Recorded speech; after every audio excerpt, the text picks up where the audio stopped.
नमस्कार दर्शकों, अभी है सुबह सुबह का वक्त और हम पहुंच चुके हैं सतलोक आश्रम धनाना धाम।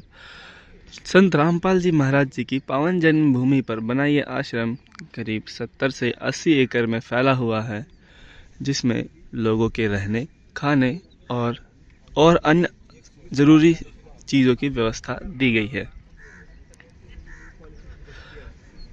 संत गरीबदास जी महाराज जी के हो रहे बोध दिवस पर आइए जानते हैं कि अभी क्या क्या तैयारियां हो चुकी हैं और क्या क्या अभी नहीं बाकी हैं। अभी फ़िलहाल एक दिन शेष है संत गरीबदास जी महाराज जी के बोध दिवस में, और ये देखिए हम पहुंच चुके हैं सतलोक आश्रम धनाना धाम के मेन गेट पर। मेन गेट पर आप सबसे पहले देखेंगे तो आपको देखने के लिए मिल जाएगा, एंट्री करते ही संत कबीर परमेश्वर के साथ में संत गरीबदास जी महाराज, जिनको कबीर परमेश्वर जी ज्ञान उपदेश दे रहे हैं, उसके आगे यहाँ पर एक प्यारी सी रंगोली बनाई गई है जिसके बीच में लिखा है सत साहिब। और दोनों तरफ यहाँ पर अभी परमात्मा के स्वरूप को रखा जाएगा, इस तरफ भी और उस तरफ भी। दोनों तरफ एक एंट्री गेट सुंदर सा बना दिया गया है भक्तों के लिए और माइयों के लिए। ये जो स्पेस खाली है यहाँ पर आपको दिख रहा है, इस स्पेस पर जो है उसमें ये रखा जाएगा सतलोक आश्रम धनाना धाम, जिसको कवर कर दिया गया है घास से। अभी ये देखिए आप, ये देखिए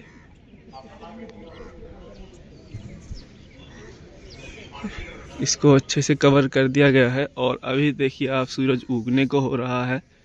एक बार आपको सब कुछ अच्छे से दिखा देते हैं। ये देखिए,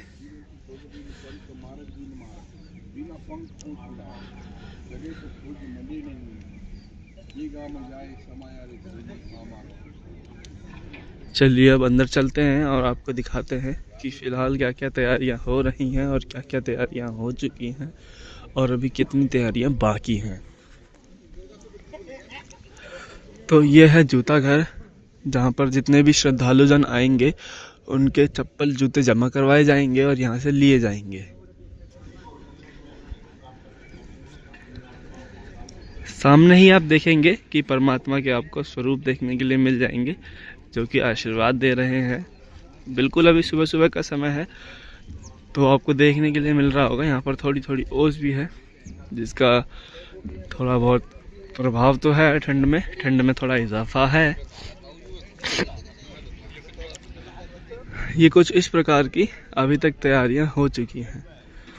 ये जो समागम है जो रखा गया है 19, 20, 21 मार्च को, ये है उस उपलक्ष्य में संत गरीबदास जी महाराज जी के बोध दिवस के उपलक्ष्य में। और आइए मैं अब आपको बता देता हूँ कि बोध दिवस होता क्या है। किसी भी इंसान के 2 जीवन माने जाते हैं इस पृथ्वी पर। एक तो उसका जो नॉर्मल जीवन है, और दूसरा इसका होता है स्पिरिचुअल जीवन, यानी कि उसका भक्ति मार्ग का जीवन। तो भक्ति मार्ग का जीवन जब ही शुरू होता है जब कोई व्यक्ति सही गुरु बना के, सच्चा गुरु बना के उससे नाम दीक्षा ले।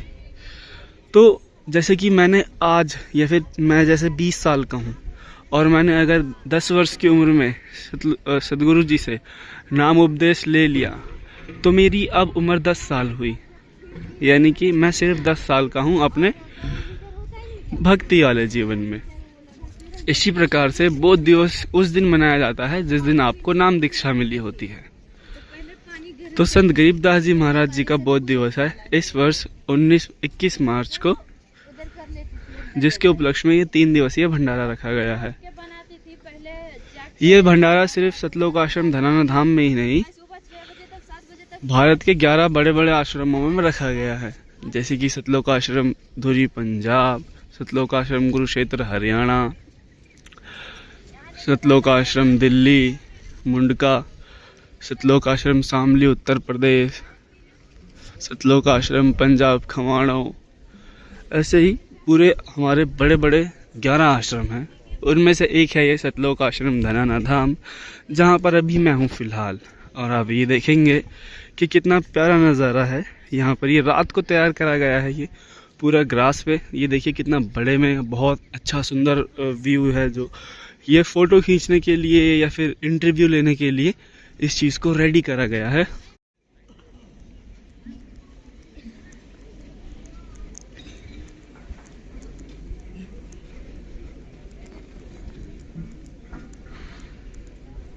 तो ये देखिए, कल रात को काफ़ी मेहनत के बाद में यहाँ पर ये तैयार हो चुका है सतलोक आश्रम धाम। और अभी इसमें जो है वो लाइटनिंग लगी बाकी है। अभी लाइटनिंग लगने के बाद में ये काफ़ी सुंदर और काफ़ी प्यारा लगेगा। आगे बढ़ते हैं तो हम ये देखते हैं यहाँ पर परमात्मा का एक स्वरूप रखा गया है, जो कि पिछली बार था, पर इस पर काफ़ी अच्छी तरीके से इस बार पेंट कर दिया गया है। ठीक है, अब आगे हम देखते हैं। तो ये मेन पंडाल है अपना, और रात को जो है वो काफ़ी तैयारियां वहाँ करी गई थी दरबार साहिब में। तो बढ़ते हैं उसकी तरफ भी और चलते हैं, देखते हैं क्या क्या तैयारियां हैं। इधर आप देखेंगे कि एक झंडा रखा हुआ है सत साहिब का, जो कि यहाँ मेरे ख्याल से यहाँ लगेगा। चलिए अब फटाफट से चलते हैं अंदर और देखते हैं क्या क्या व्यवस्थाएं हो चुकी हैं।